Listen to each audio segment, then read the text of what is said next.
Hi, welcome to the Pursuit of Truth. I was watching a film called Little Fish, and there was a scene in it where the main character, I think it's Olivia Cook, the girl in it, she I assume she's a veterinarian, and she puts down this dog that looks completely healthy. It's a big dog, and just when I thought about that, the idea of a healthy dog being put down, why? At least, like, there's an argument with animals, with us consuming animals, whether that's right or not. Some people believe our stomachs are not meant to eat meat and things like that. I'm sure some would argue that they are. The Bible and the Quran says animals were for us. I don't know, I think it does say for our consumption.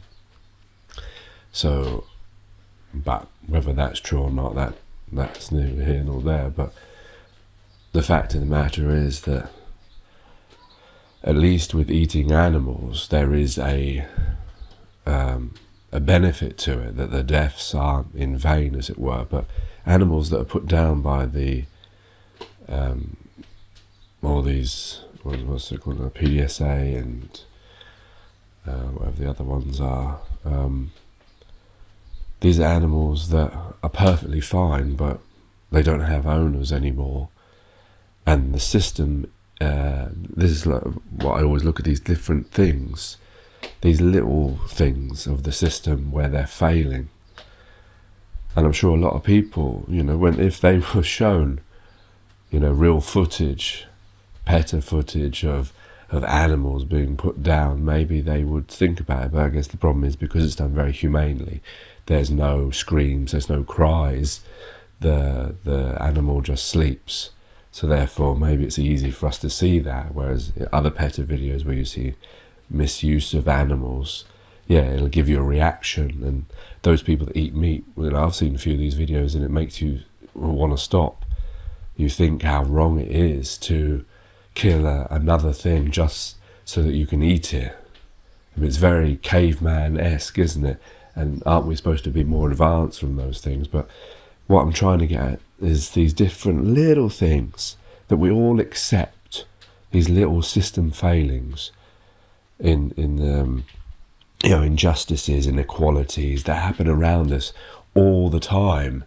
There is not just woke people, not just, I hate using this term, conspiracy theorists, because that term is loaded. You only have to use that word for then everyone to not believe in what you're saying. So that shows you the power of words, the spell casting of words, that they do have power in that sense of over us, because you could say one word and then suddenly people won't believe it and will question it, no matter how much validity, no matter how much truth. They won't believe it because of this one word. So, but what I'm trying to say is lots of failings in the system that we accept. I'm an example of this. I'm a person who is aware of how the world is, and how, with great understanding that it could be a much better world if we lived it a different way.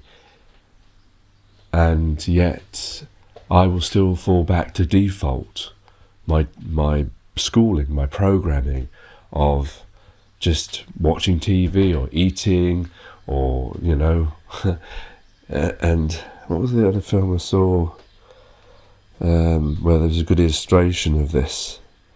It was Nobody. It's a film called Nobody. The beginning of it shows this guy, his nobody existence, where it shows different days, Monday, Tuesday. It keeps going round these different days, showing him getting up, going to work, sleeping, the same thing every single day. And it's quite a prolonged segment, it's a few minutes just to get that thing. And when you watch that, the thing is, you don't realise that you're watching this in the film, and you're probably thinking, oh, look at him, he's just like a hamster going round a wheel. He's just constantly getting up, doing the same things every fucking day, the same things, waking up, eating, going to work, watching a bit of TV, sleeping. And you're thinking, look at this guy. Yet what we don't realise is this is us. This is all of us, the majority of us. This is what we're doing. We're wasting our existence. We're wasting our life on this ever circulating repeat wheel. We are those hamsters going around, around and around. It's just our wheel is a bit bigger, but it's still the same things. We have the same toys in our cage. We are those caged animals, but our cages are invisible. Well, our cages are our houses. Our cages are our employment offices. When you see it in a film and then you realise, wait a minute, this is us, this is what I'm doing. Why am I doing this? You're only one existence, the beauty of life, the succulence of everything around you, and you've minimised it to this Orwellian existence of just dirt and grime, the grey of life. You were given a rainbow of life, and you've just gone for a grey existence of repeating the same thing, going to work, coming home, sleeping, watching TV, playing on the computer, etc., etc.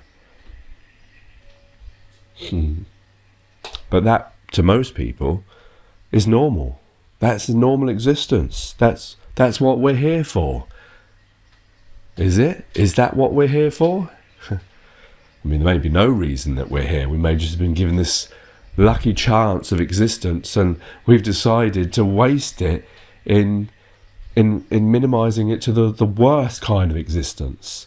And in the West, you're lucky, because at least you have these things to take your mind away from things. If you live in a poorer country, your whole existence is about survival. You know, like when you play a computer game, you have survival mode or story mode, you know. So story mode is for the West, and survival mode is for the poorer countries, who their own existence is just surviving, trying to find where their next meal's coming from, where their next bed is coming from, because the infrastructure is worse than the system that we have here, even though everything else is replicated, just not the technology or the modernity of it. But it was just made me think, and then I was remembering a video I saw recently, Planet Foregone. His video, I've already put it in the companion of the Pursuit of Truth. I'll put the link under this one as well. He put the message across really well. This, the how we're all living, and there was a bit where he said, "Planet before, what was it? Planet before profit. You know, which way are we living? Are we living profit before planet, or planet before profit? Are we living wealth before health, or health before wealth?" And it's quite obvious. You don't have to be woke. You don't have to believe in 9/11 or flat earth or any of these concepts of trying to find truth to answer that question. Every single one of us knows the answer to that question. That's the fundamentals of like what I'm trying to say as well. But the fundamentals of existence is that we do put profit before planet. We do put wealth before health. And imagine how insane that is. And there may be people who will try and argue that's not the case, and they give examples of the NHS or blah, blah, blah, blah, blah. But it is wealth, because the NHS, before you've even got into the surgery, your options, based on the equipment or the chemicals that they're going to pump into you, cancer treatments, and etc., that's all been worked out before you even sat in that room. So even though the NHS is free, although it's not technically free, is it? Because you're paying through your taxes, I'm assuming. Subsidised, I suppose is the better word. But nevertheless, they have made financial arrangements or ideas before you've sat there, because not every treatment is available on the NHS. Why is not every treatment available on the NHS? Why? Health before wealth, or wealth before health? because of wealth, because they will argue, well, they don't have enough money to do all these things, so they've got a small amount of money, and they've got to then decide which things are more profitable for them, which things are more successful for them to continue. If this is only going to affect a small percentage of 1% of the population, and this is going to do 10%, they're going to do the one that's 10%, because that will save more lives. And yeah, you could see that some people would say, well, that's logical. Well, that's only logical if you agree that the system that you're living with has logic to it in the first place, and that there's not a better one. I mean, that's like saying it's logical that we used to, drill holes in the head for headaches or for releasing pressure. We wouldn't think that now, but back then we did. So yeah, it's just... Well, and that should make us all worry. And we know, like with Planet before Profit, you look at climate change and all these things nowadays. Whether you believe in climate change or not, we do know that the emissions from cars is not a good thing. It's not a good thing for the people, let alone the planet. The people who suffer from asthma in London, near to the busy roads. There's the children that are catching the more asthma than before. People who are dying of asthma. Our air quality is not pure like it was before these industrial revolutionary advances. So we can all see it. We all see it. If you ever try to fight the system, if ever any injustice goes to you and you try and fight it, look at how difficult it is. Yet it's the system that you're keeping alive, because that's the great thing about the system. The system isn't a machine. It's ideology. It's a thought. It's a something that we've all, woke up, and our parents and those people older than us passed down to us, and then we all breathe it life by our very own existence, and we will defend everything about that system. People will go to a job where they're being paid a small amount of money, yet they will argue for the company that they work for. They will lie for the company, or mislead, if you want to use it that way. People will do all sorts of things for their bosses, and yet hate the job, or hate having to wake up and go there all the time. But yet they'll still do it because they're breathing in this ideology, the ideology of work and being loyal to your employer, even though your employer is paying you peanuts. And of course, the whole system of your whole existence being about work, majority of it, yes, you think that it's actually about your family or about buying a house and all this, but the means to most of those things, except love, is money. And of course, to get money, you have to work. And so your whole existence has been made that. Your hamster wheel is just to make this money. But it just makes me think that when you see all these different things, and all of us have seen these things, whether you want to be a truther or woke, or you're interested in conspiracy, or you're interested in these ideologies or psychologies or systems or the way we live, humanity, all these little things that are there, for example, showing us it's not working. Why then do we accept it? That's the thing, And obviously, as an example, I can see myself.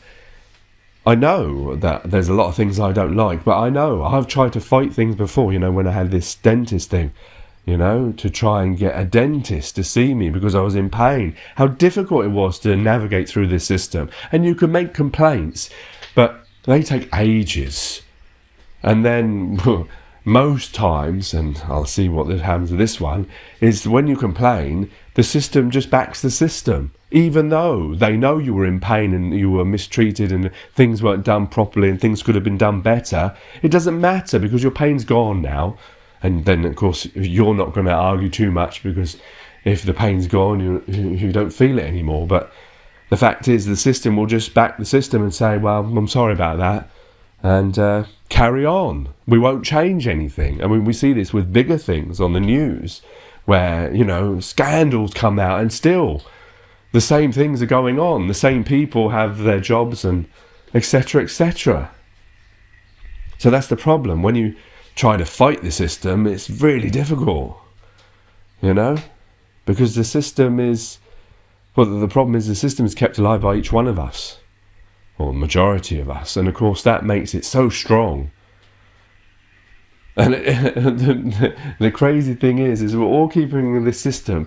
We all moan about inequalities and injustices and all these things, yet we are the product of those things as a group. Because we're the ones living today, but we're living the lives of those people before, because they're the ones that came up with all these ideas, and that we've just keep breathing this life into them once they die. So we're keeping, all of us, collectively. Some people, maybe they want to keep it, like the rich or the powerful, or those who don't like the idea of equality. And there are, you think that's a crazy thing for me to say, but there's lots of people that don't like equality. Lots of people that don't like, you know, homosexuals, or don't like black people, or don't like this, that and the other. They're about, still, to this day. You think we're living in a enlightened time, but there's still racists living. Look at Derek Chauvin and George Floyd as an example, case in point, of what's going on still, to this day. In modern countries where we believe that we're enlightened and we're living the best system. There's no better way to live. Look at it failing every single day, scandal after scandal. And most of the failings of the system you don't see. Because those are the people that are getting evicted. Those are the people that are living out on the streets. Those are the people that have to do crime or drugs or get on those kind of paths because of the system's not supporting them, or not able to encompass them because of you have to follow this line, you have to get in this suit, you have to get a job, you have to have a national insurance number, etc. Not everyone wants to live that kind of grey life. They want to live the rainbow life. They want to live the beauty of the existence that we've been given. Travel around the world freely. No, you need your piece of paper. You need a piece of paper, a piece of nature to get you to go and see the rest of nature. I mean, the system failings are everywhere for all of us to see. You don't need to be woke or truth or anything. Open your eyes. It's happening. But the thing is, we all see it happening. Each one of us, even those people that will argue against you about things like 9/11 or truthers or government or democracy or, you know, Republican and Democrat, even those people but all of us have felt the failings of the life that we're living. And we're lucky that the failings that we feel, you know, are very small compared to those people who feel it more in the poorer countries where the injustice and inequality is far, far worse. And they're living that. Imagine. I mean, I know I've mentioned this many times, your one existence. Imagine living in an existence where you're in the rain or in the cold, you don't have a proper house. Your house is like a shelter. It's like dirty and no clean water, and you're drinking water out of a puddle. You're drinking water out of a fucking puddle. People are doing that right now when I'm speaking to you, while you're eating your nice dinner, while you're eating your breakfast, while you're sitting in your £1 million house. People are eating and drinking out of puddles, going through rubbish to eat. Your fellow brothers and sisters are doing that. How is that right? How is that? How do we then sleep and then carry on the next day? But we do. That's part of, I guess, our programming. To just, we're like this film I said, Little Fish. We're like fish with our 10-second memories. That's what we're like now. We're not human beings. We're fucking fish. Because how else could you explain that we are allowing, each one of us, Because we are brothers and sisters. That's the truth of that. There isn't the division of country, the division of colours, and all this kind of thing is a human construct. It's an illusion. Your real truth is that you're a human being. Like a lion is a lion, a tree is a tree. You are a human being. All of us are the same. We make these divisions of family and surname and country and all these different things, football teams, etc. These are just ways to divide us. But in the truth, the actual truth, when you're born, when you die, is that you're a human being. And each one of you were exactly the same. And yet, you are allowing your fellow brothers and sisters, human being, humane, meaning something that cares. That's what you came to be. You get so proud when you see your football team winning. You get so proud when you see the Olympics, someone winning, or someone going on the moon, or someone doing something courageous like swimming in the Atlantic or whatever. You get so proud of your being, of your existence, of your humanity. When someone helps a small child or gives a poor person something to eat, you feel so proud of your humanity. But wait a minute. Every single day, someone is drinking out of a dirty puddle because they don't have tap water, or they're eating rubbish because they don't have a meal, or they're sleeping rough because they don't have shelter, in a world where we have all those things in abundance they could give all of us. And yet everyone's going to hear this who listens, and everyone's going to continue, including me, in the same existence. We're screwed. We're never going to change this, because even when we do see a problem, we can't change it, or we don't. I mean, that's massively depressing. But that just maybe sums up humanity. That we need a new name. I've said this many times before. Humanity is just too kind a name for what we are. We are selfish. That's what we are, shellfish. Maybe that's perfect title for what our species should be called, selfish. Because we're like a fish, we only have a short memory, and we allow it to reset and forget about all the suffering that's going on around the world and for our rest of brothers and sisters, and live within divisions. And selfish because we are selfish, because we're not helping out each other. We're helping out ourselves, our countries, our families.